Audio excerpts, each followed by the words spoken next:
오늘 사건 상황실에 전해진 화제의 뉴스입니다.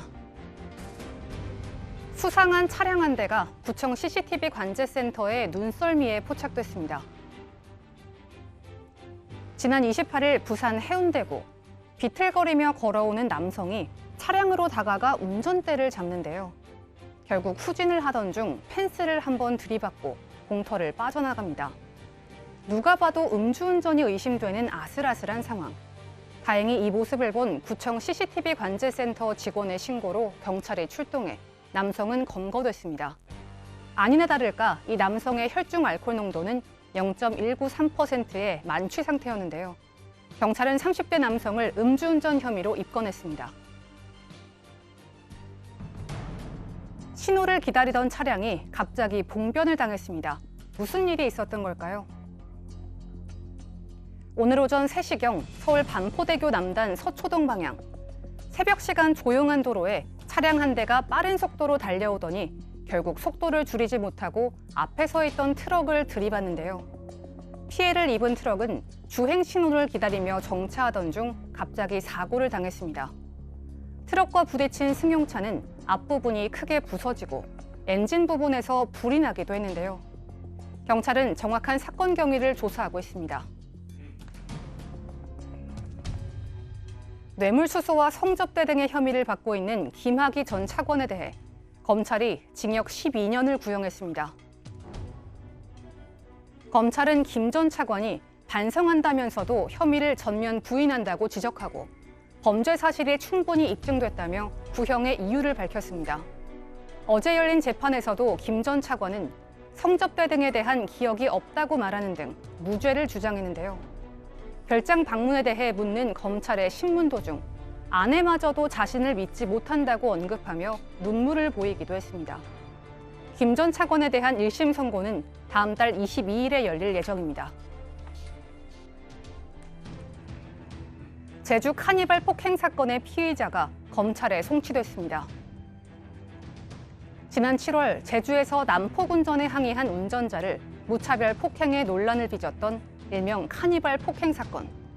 사건이 발생한 지 3달 만인 오늘, 경찰이 가해자인 카니발 운전자를 운전자 상해 및 재물손괴 혐의 등을 적용해 검찰로 송치했다고 밝혔습니다.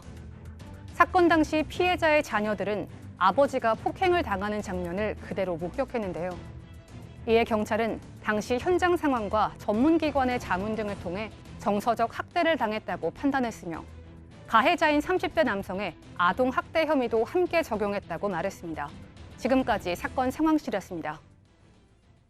네, 이 난폭운전을 항의하는 운전자를 폭행해 큰 논란이 있었죠. 제주도 이 카니발 폭행 사건인데 가해 운전자가 이제 검찰로 송치됐죠. 근데 아동 학대 혐의가 적용될 것이냐에 대한 부분이었는데 일단 아동 학대 혐의가 적용이 됐어요. 적용됐습니다. 네. 뭐 아버지를 때린 거 폭행은 뭐 당연히 그 보복 폭행은 인정이 됐고요. 그 당시에 피해자가 운전하는 차량 뒤편에 아이들이 승차하고 있었어요. 그렇죠. 그렇다면 아동에 대한 정서적 학대가 형성이 되려면 아이들이 자신의 아버지를 폭행하는 모습을 봤어야 돼요. 네네. 그러니까 이제 경찰이 관건이 그거였습니다. 진짜 아이들이 자신의 아버지를 때리는 걸, 저 사람이 때리는 걸 봤느냐. 그래서 이제 블랙박스 같은 거를 분석을 했나 봐요. 그랬더니 그 당시에 맑은 날씨였기 때문에 시야가 흐릴 일이 없었고요. 블랙박스에는 폭행을 하는 장소, 그다음에 그 차에서 앉아 있는 상태에서의 각도, 이런 것 등등을 종합해서 보니까 이거는 아이들이 충분히 자신의 아빠가 그 사람으로부터 폭행당하는 거를 볼 수 있었다고 본 거예요. 그래서 이 아동 학대죄를 추가로 적용했습니다. 그러면 그 운전자를 뭐 상해한 것도 있고요. 그렇죠. 또 아동 학대 혐의까지 있다면 가중처벌 되겠군요. 그렇죠. 특가법상의 보복운전죄가 있고 또 손괴가 있고요. 본인이 막 알았을 거예요. 아이들 보는 걸 알면서도 아버지한테 폭행을 가하는 고의가 있다라고 봤기 때문에 아이의 정서적 학대 행위, 아동복지법 위반이 되고요. 5년의 징역 또는 3천만 원의 벌금입니다. 이 부분도 같이 처벌될 것으로 지금 보입니다. 예. 하나 더 알아보죠. 김학의 전 법무부 차관인데 성접대 관련해서 검찰에서 징역 12년형을 구형을 했는데 김학의 전 차관은 혐의를 부인했군요. 예, 무죄 주장하면서 혐의를 전면 부인했습니다. 마지막에 이제 검찰이 별장에 갖지 않았다는 거냐 이렇게 되물으니까 내 기억에는 없다. 가슴을 열어도 없다. 말 안에 술에 취해서 기억이 나지 않는 동안에 갔다 왔을 수도 있겠지만 자기는 눈을 떴을 때는 분명히 집이었다라고 부인을 했고요. 또 마지막에 최후 변호사는 선처를 호소하기도 했는데 이렇게 이야기를 했습니다. 희귀성 난치병으로 고통받는 병약한 아내를 보살피면서 조용히 인생을 마무리하고 싶다. 그렇게 해주신다면 더 바랄 게 없겠다라고 선처를 호소했습니다. 네.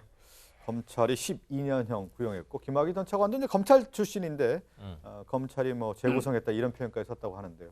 추후에 재판 선고가 어떻게 될지 좀 지켜봐야 되겠군요. 사건 상담실로 갑니다.